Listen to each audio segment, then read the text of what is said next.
ข่อยคำลงแรงเขาหัวเขาซ้วนอีกแล้วจ้าพี่น้องสองเท่าสบายดียามแรงจ้าพี่น้องสบายดีเบิดสุขุสุขคนเด้อพี่น้องจ้ายินดีต้อนรับสู่ช่องแม่น้องบอยคือเก่าคือเดิมชวนลุงพรลงมาบ่งผักอีกวันจ้าพี่น้องอีกวันที่ประบัวสิบ่งผักคอสที่ประบัวกาเบียเพิ่นไว้นี่จ้าผักคอสของประบัวพ่อบ่งเลยเนาะพี่น้องเนาะโดนเติบเลยได้ก็ถือว่าเพิ่นก็คือสิเต็มที่แล้วล่ะคอยจิ้มคอยเน็บบ่งเอาได้ซ้ำนี่แหละพี่น้องเอ้ยซองหนึ่งนะมึงเนี่ยนี่ผักคอสของประบัวจ้ะหายลุงพรชวนลุงพรมาเตรียมนานบ่งที่พยายามให้มันได้นานหนึ่ง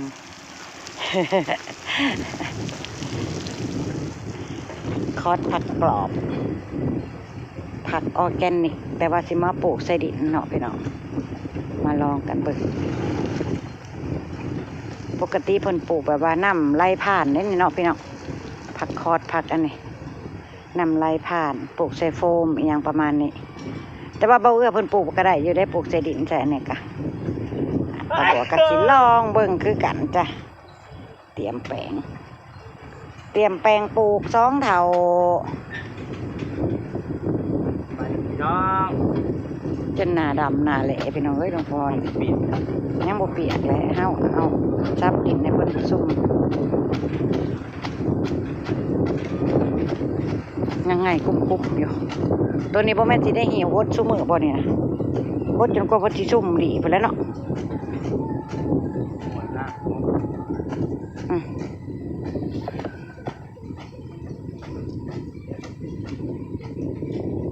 น่ะดินยังไงอยู่ซับไหมเอามาหวดไหมอีกรอบพักปลูกยากก็ต้องเฮ็ดยากในจักหน่อยเลยเนาะพี่น้องลุงพรจมเลยเดี๋ยวพี่น้องก็ให้กำลังใจซุมืออยู่ข่าวชวนยามใดก็ได้สิตายย้อนชวนพักจังไดเนาะ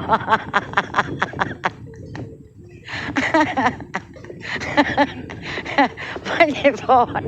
บัดที่จมพี่น้องเอ้ยโอ้ยก็เป็นคนจะเค็ดเองเนาะพี่น้องอยากได้น้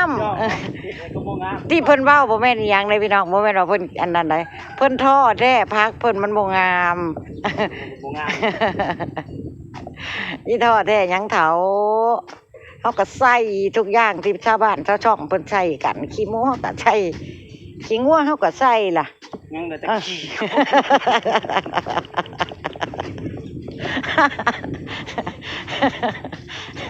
โอ้ยเอาหลายใหญ่ห้างไปเอาน้ำมาหดเอาน้ำมาหดอีกเนาะพี่น้อง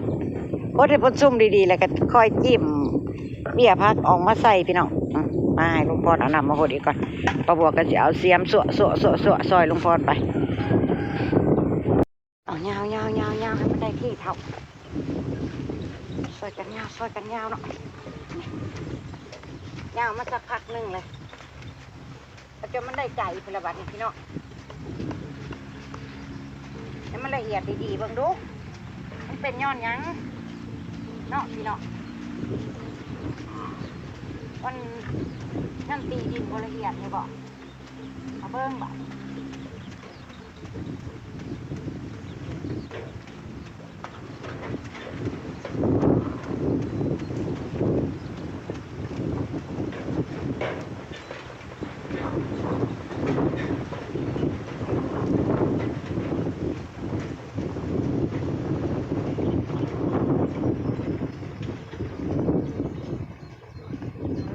ยิบเลยเนาะพี่น้องเนาะ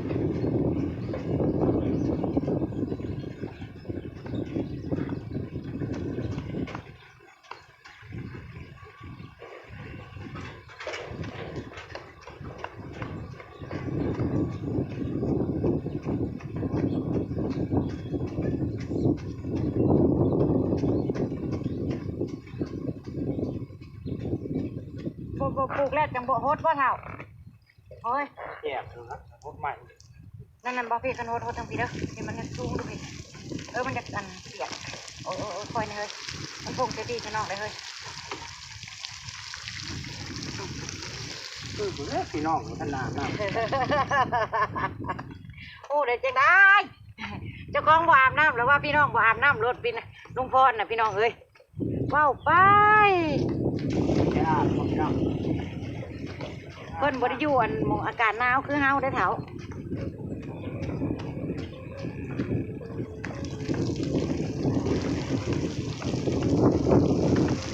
น่ะพอสักก้อนเบียกคนละนี่ฮดจะเบียกนี่ฮดจะมองสิท้อนเลยนี่ฮดแน่แล้วแหละประบวกก็ก้อนเสียวลงมาก็ฮดอ่ะพี่น้องอาโกยตื่นเด้ตื่นภัยลูกพี่น้องลุงพรเราคืบเอาคักแน่ระยะห่าง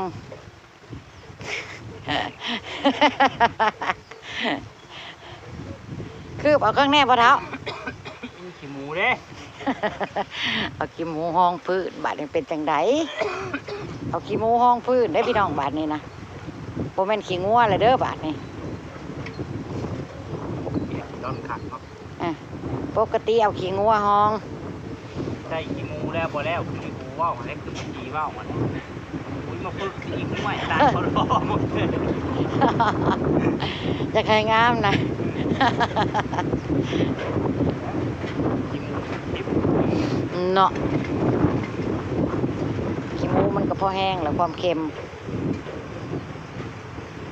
พ่ออยากเขาไปใกล้พระบัวไรเถาเอ้ยเว้นว่างให้มันแน่โอ้ยกล้องสิบล่มท่วนลงคันนาบ่นี่นะคอยชิยืนคุ้มอยู่นี่ละคันนั้นนี่บ่ได้ปลูกดอก บุพ่อนานเดียวนี่กับบุพ่อ คอยห่างๆออกอีก โอ้ยชาเทน บ่พ่อก็เอากระหล่ำหรือแล้วมาใส่น่ะผักคะน้าหรือแล้วน่ะคะน้ายังอยู่เบี้ยคะน้าน่ะอย่าเอาลงเลิกเด้อแถวเดินยังเปื่อยโคตรห่างมันแหน่เริ่มต้น1 ต้นลุงพรเฮ็ดแล้วล้มแห้งพี่น้องบ่บ่ยันอันนี้บ่มีแนวอันยึดขากล้องไว้บ่เฮ้ย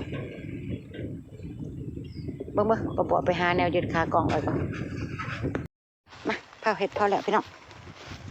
อย่าล้มเด้อนั่งดีๆเด้อพี่น้องเด้อนั่งดีๆเด้อโอ้ยคือบ่มีหอนหาดหอนยางสำน้อบาดนี้ย่างตายเท่าไรเป็นแห้งสิตายจำบ่จักเนาะ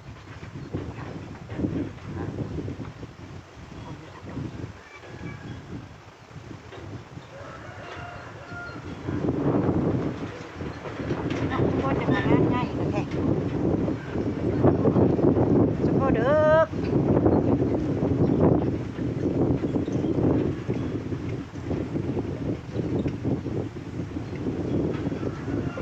ต้องพิธีพิธันเลยอันนี้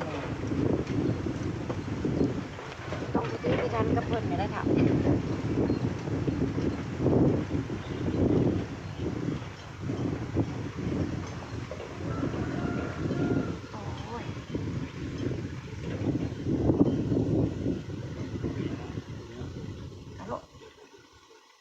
โอ้ยเฮ็ดเพิ่นได้คุณได้คุยเพิ่นก็สิขึ้นเติบโตอีกเพิ่นพี่น้อง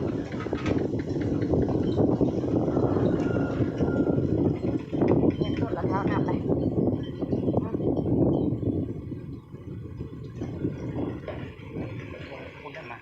นั่นเลยไหมมาตะกี้ก่อน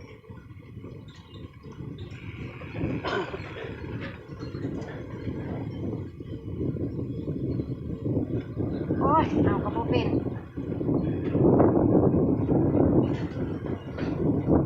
กำลังเปลี่ยนหน้าได้เนาะ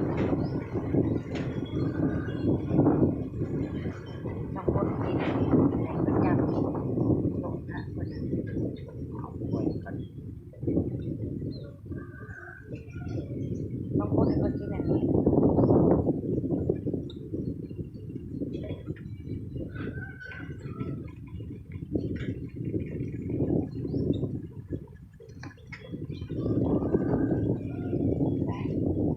ได้เอาต้นได้โอ้ยพันกันดูพี่น้องเอ้ยเอาไปเป็นเด้อเอ้ย มันเห็นมันก็ชี้ ดีหมดบ่โทษเด้อพี่น้องโทษเด้อให้ลุงพลจัดเบิ่งดู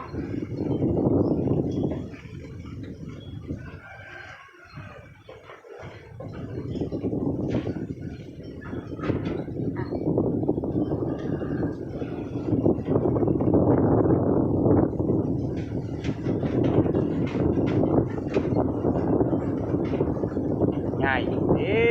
ใหญ่ใหญ่เนี่ยเพิ่นใหญ่เนาะน้องก็ว่าเนาะ เตี้ยออกป๊อกพี่น้อง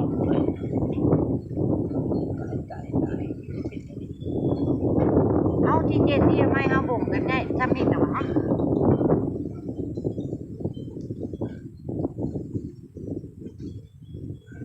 มันก็ยังเว่อร์ขึ้นอยู่ได้สะเอาคดกัน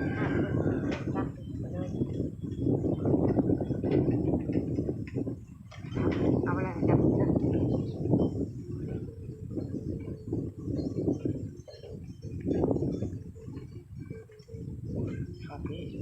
ยังอยู่จะตด สาม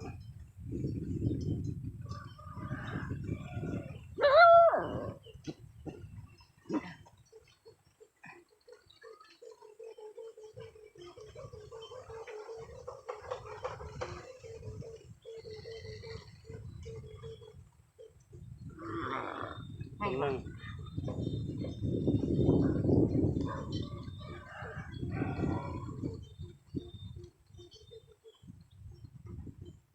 กันไปด้อยพี่น้อง ความทะนุถนอมเพิ่นน่ะบ่แต่นี่เดี๋ยวพอได้ใส่อุ่นตอนนึงความทะนุถนอมเพิ่นมือกันได้ด้อย กันดิ่งดิ้น โอ้ยเวลาประกาศนั่นแหละเนาะเพิ่นก็ได้อันนั้นเปลี่ยนหากเป็นหยังเพิ่นก็ซัดขึ้นโลดแหละง่ายขึ้น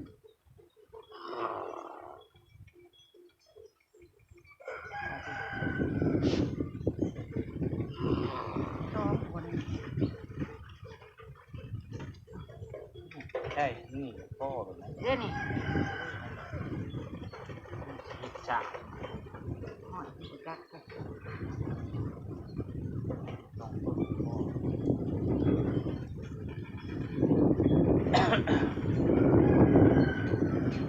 พ่อ เอาสองเลยสองอ่ะ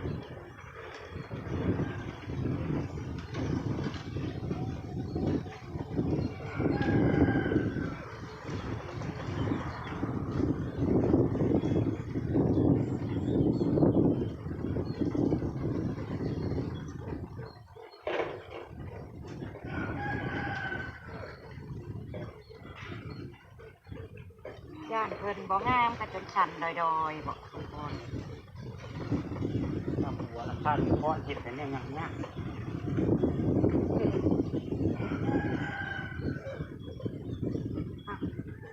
จะพักต่างประเทศมาปลูกอะไรกินก็บ่เป็น เจ้ากินบ่เป็นเองเนาะ เป็นเลพิกาพี่น้องขึ้นพรบ่มักจักมันออกทางหูทางดัง กินทุกวัน ลุงพ่อเรากินบ่เป็นแล้วลุงพ่อมาแลดินน่ะ ยี่สีได้เพิ่นมาเอาของขับ เพิ่นเอา เอามัน เอาไปเอา เอาลายเติม เพิ่นทอนเอาอ้าวว่าตอนไหนว่าป้าบัวบ่เห็นพลักแลดิป้าบัวบ่เจ๊สิล่ะ นี่กับกะหล เออนี่ ำเอาแหละ อ่าอันนั้นบ่ โตพุกน้อยๆอันนี้มันใหญ่ เบิ่งยันพี่น้องเด้งนี้ไปซ่อมมุกพี่พี่น้องกระเท้ายังอยู่บ่ยังอยู่พี่น้องยังอยู่อ่ะจังมาเบิ่งอัปเดตตอนช่องข่าวบ่งแล้วพี่น้องว่ามันสิเต็มนานหรือมันสิอะไรเนาะย่านเพิ่นเด้งพี่น้องตั้งไว้กลางแจ้ง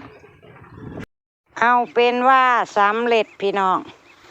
สำหรับผักขอดของป้าบัวกับลุงพรบ่เต็มนานคักปานใดลุงพรเอาคะน้ามาใส่พี่น้องนี่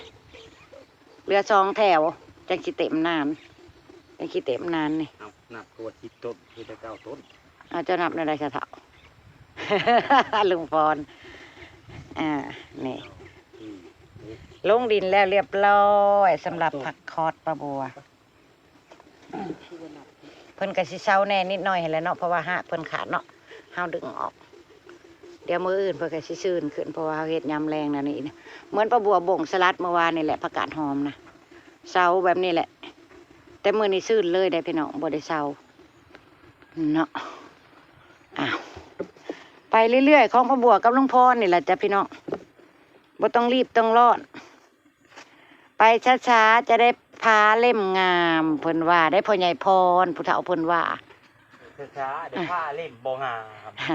อำลาพระจากแล้วจ้ะพี่น้อง อัปเดตจ้องเฒ่าเขาสวนยามแรงบ่งพัก คือเก่าคือเดิมไปซ้ำนี่แหละจ้าพบพอจ้องเฒ่าคลิปหน้าจ้ะพี่น้อง เปล่าน้ำพด สบายดี